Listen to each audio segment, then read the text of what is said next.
Ya, Assalamualaikum warahmatullahi wabarakatuh. Ya, terima kasih untuk adik-adik sudah menonton video ini. Jadi, video ini adalah materi lanjutan dari Teknik Agroforestry kelas 11, di mana indikator pembelajarannya itu adalah tentang biofisik. Ya, jadi di sini Bapak akan mengajarkan tentang biofisik pada kehutanan. Oke, langsung saja.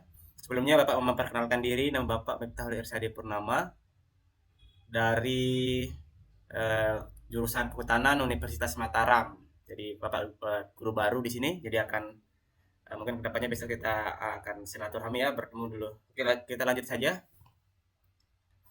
Oke, pengertian hutan. Oke, pengertian hutan itu dapat ditinjau dari berbagai faktor. Yang pertama tentu saja dengan wujud biofisik. Nah, di sini adalah indikator kami adalah biofisik lahan dan tumbuhan, fungsi ekologi, kepentingan kegiatan operasional pengelolaan atau kegiatan tertentu. Lalu status hukum lahan hutan. Di sini kita akan menekankan tentang kondisi biofisik saja ya. Oke, next selanjutnya ya ini pengertian hutan. Nah, ini berdasarkan penekanan pada konsep ekologi.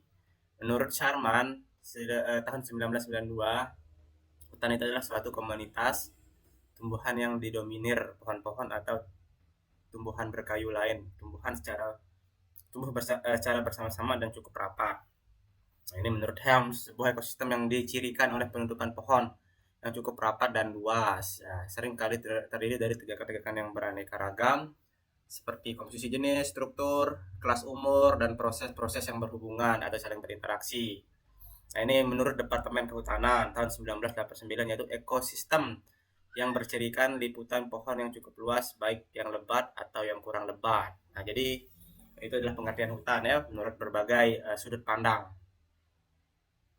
Nah, ini adalah pengertian hutan juga menurut FHU, menurut pengelolaan hutan dengan tujuan hasil kayu David Jones dan Bruning 1996. Oke, bisa dibaca sendiri ya adik-adik. Mungkin kalau cepat, terlalu cepat nanti bisa di pause-pause videonya. Nah, ini adalah pengertian hutan juga menurut Undang-Undang Nomor 1969. Nah, tapi pengertian hutan itu sekarang kita berpatokan pada Undang-Undang Nomor 41 tahun 1999. Ini adalah ibaratnya itu kitab lah bagi rimbawan atau orang-orang kehutanan, kitabnya orang-orang kehutanan, Undang-Undang Nomor 41 tahun 1999. Nah, itu adalah hutan itu adalah suatu kesatuan ekosistem berupa hamparan lahan berisi sumber daya alam hayati yang didominasi pepohonan dalam persekutuan alam lingkungannya yang satu dengan lainnya tidak dapat dipisahkan. Jadi itu adalah apa namanya biofisik ya, itu seperti lahan, terus tanah, air, suhu udara dan lain-lain, itu adalah biofisik. Nah, ini apa wujud biofisik? Biofisik itu seperti adalah hamparan lahan yang ditumbuhi pohon-pohon dengan kerapatan dan usaha yang cukup. Nah, jadi itu adalah biofisik hutanan. Terus ada kumpulan dari bidang-bidang lahan yang ditumbuhi pohon-pohon atau akan ditumbuhi pohon-pohon dengan kerapatan dan luasan yang cukup. Nah, jadi itu adalah kondisi biofisik hutan ya, wujud biofisiknya. Nah, ini adalah pandangan ya menurut perspektif ekologi, jadi ilmu tentang lingkungan. Nah, ekologi itu merupakan masyarakat tumbuh yang didominir oleh pepohonan atau tumbuhan berkayu lainnya, merupakan satu kesatuan ekosistem, mampu menciptakan iklim mikro di dalam hutan yang berbeda dengan keadaan di sekitar luar hutan. Apa itu iklim mikro ya? Iklim mikro itu adalah iklim yang diciptakan oleh kondisi dengan kerapatan vegetasi, di mana kita bisa bandingkan ya antara lahan yang punya vegetasi rapat seperti lahan hutan dengan lahan tandus misalkan. Jadi kita bisa misalkan kita masuk ke saut nih, misalnya saut itu udah dingin. Nah, sedangkan kita pergi ke sekotong kan panas. Jadi itu iklim mikro namanya karena pengaruh hutan tersebut. Terus ada kepentingan kegiatan yang bersifat operasional. Ini apa namanya hukum lah ya. Nah, ini adalah keadaan tumbuhan hutan ya. Ini adalah semua biofisik ya adik-adik, biofisik seperti hutan lebat atau hutan rapat. Nah, itu adalah hutan lebat atau hutan rapat, itu adalah penutupan tajuknya. Tajuk pohon itu adalah apa namanya diameter ini, diameter diameter tutupan daunnya itu namanya tajuk. Dimana itu lebih dari 10% dari total luas permukaan tanah. Itu adalah hutan rapat. Terus ada hutan terbuka atau hutan jarang. di mana tutupan tajuknya itu kurang dari 10%. Nah, ada juga hutan itu dibagi menjadi dua, yaitu hutan primer dan hutan sekunder. Kalau hutan primer itu adalah hutan yang belum pernah terganggu oleh manusia, yang masih cenderung alami. Sedangkan hutan sekunder itu adalah hutan yang sudah diolah lah atau sudah diganggu oleh manusia. Nah, itu adalah hutan sekunder. Nah, terus ada juga pandangan ada hutan alam. Nah, hutan alam itu hutan yang pohon-pohonnya itu adalah masih masih pohon endemik atau pohon alami yang tumbuh di sana. Nah, hutan tanaman atau hutan buatan yaitu hutan yang tentu saja ditanam pohon-pohonnya. Lalu adalah hutan terubusan, ya, di mana terubusan itu adalah tunas-tunas mekar atau keduanya yang tumbuh melalui cara-cara vegetatif. Ada tegakan hutan tinggi, ada high forest seperti hutan pinus dan lain sebagainya. Nah, ini adalah hutan tahapan pertumbuhan hutan ya dan perkembangan tegakan. Pertama itu adalah ada hutan klimaks, itu di mana hutan ini sudah mencapai apa namanya, sudah mencapai umur optimalnya, atau sudah ibarat manusia ini sudah umur 30 lah, 30 tahun, jadi sudah sangat-sangat klimaks lah seperti itu. Terus ini adalah tegakan hutan masa tebang ya.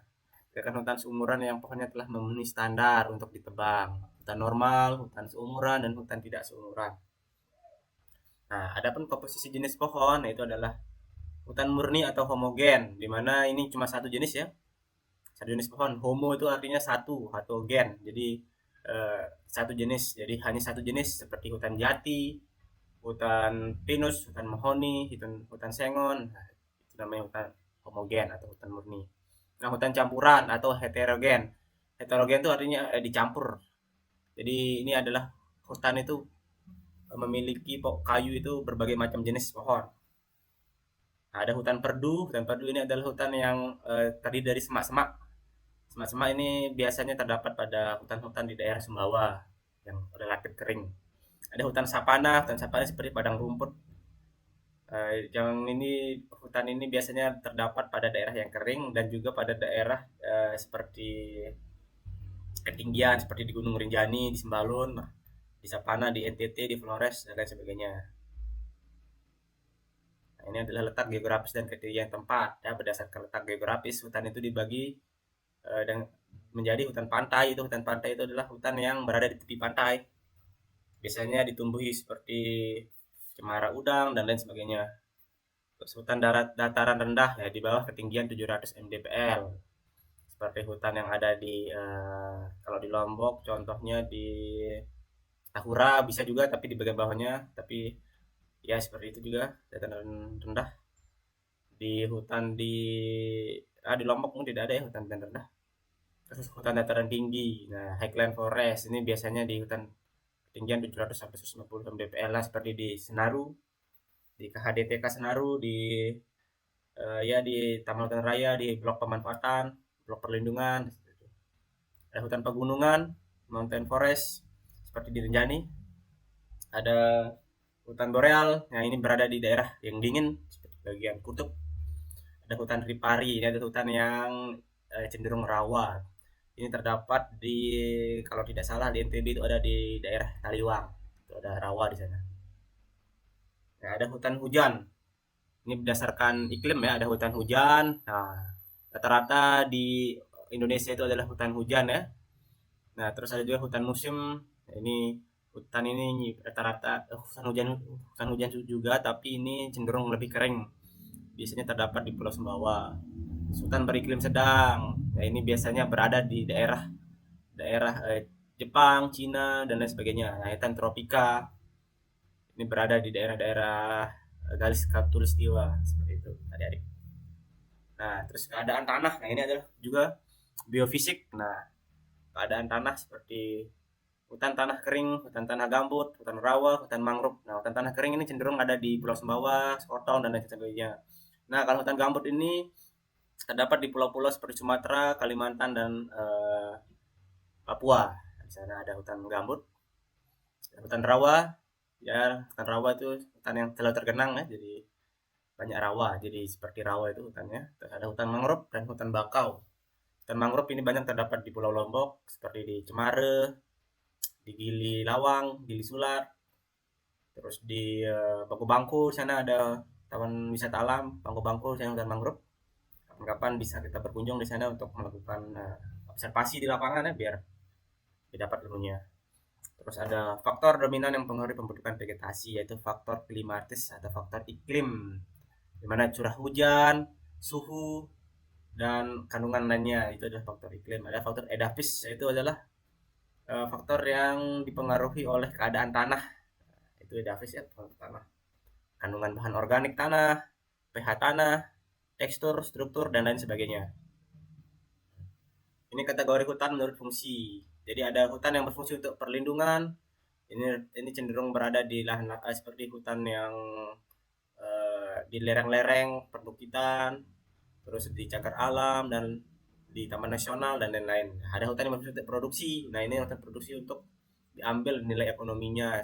Contohnya seperti di hutan HTI, hutan tanaman industri, dan hutan pinus dan lain sebagainya. Nah, ini hutan berfungsi serbaguna, bisa digunakan untuk perlindungan dan juga bisa untuk produksi.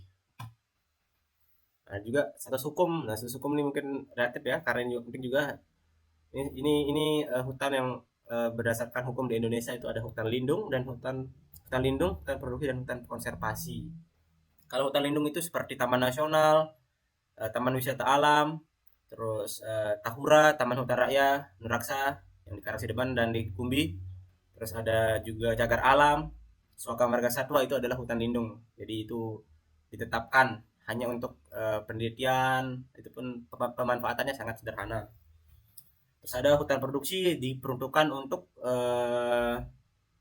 apa namanya, untuk ini, untuk nilai ekonomi. Itu misalkan HTI, hutan hutan tanaman hutan alam untuk penebangan kayu, HKM juga seperti itu.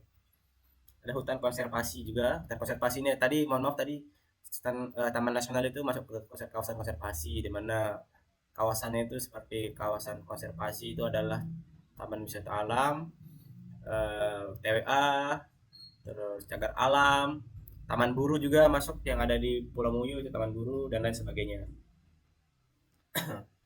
Nah, ini adalah status hukum lahan hutan, ada hutan negara, hutan hak. Nah, ini bukan di fisik ya, jadi ini hanya hukum.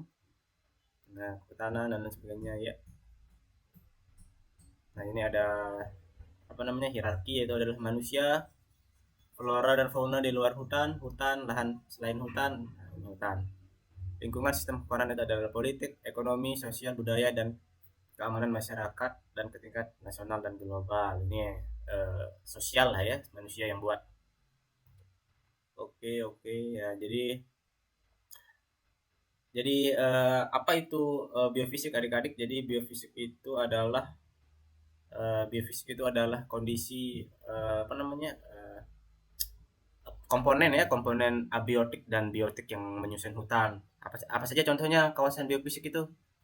Seperti tanah, iklim, vegetasi, suhu, eh, kelerengan, perbukitan, pegunungan. Nah, itu semua biofisik yang dimana yang kita bisa hitung secara fisika, seperti itu namanya biofisik yang ada di hutan. Jadi mungkin untuk lebih dalamnya mungkin sangat-sangat kompleks yang kita akan pelajari. Jadi mungkin ini hanya dasar-dasarnya saja yang itu kondisi biofisik. Nah, mungkin untuk tugas untuk adik-adik yaitu adalah adik-adik sebutkan dan jelaskan biofisik pada kawasan hutan ya. Disebutkan dan dijelaskan minimal minimal 3 saja untuk adik-adik. Nanti bisa dikumpulkan melalui wali kelas atau bisa langsung WA ke Bapak. Nanti bisa minta nomornya di wali kelas. Oke, mungkin itu saja. Sekian dari Bapak. Wassalamualaikum warahmatullahi wabarakatuh.